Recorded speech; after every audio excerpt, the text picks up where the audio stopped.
This is a phase 2 study with enrolled 66 patients with newly diagnosed diffuse large B-cell lymphoma, elderly people with comorbidities considered not eligible for doxorubicin-containing regimen because of age, more than 80 years old, or more than 75 years old with comorbidity.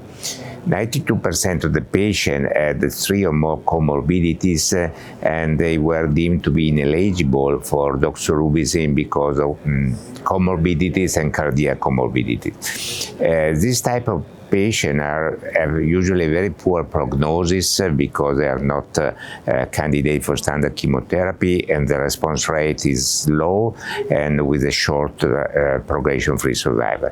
In our study, Epcoritamab in the first part was patients were randomized to EPCO monotherapy or EPCO plus lenalidomide, but based on a careful balance between safety and efficacy, Epcoritamab monotherapy was selected for the second part of the study.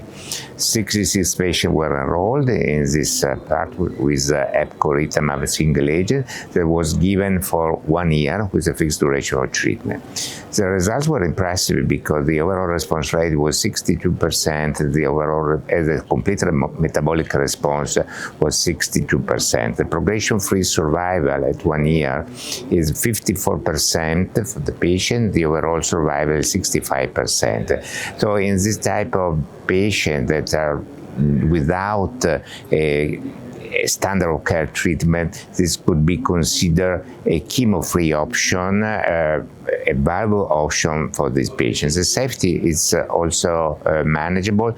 The most frequent was CRS, that was a little bit higher compared to what we usually see in younger patients, but was manageable with very few patients with grade 3.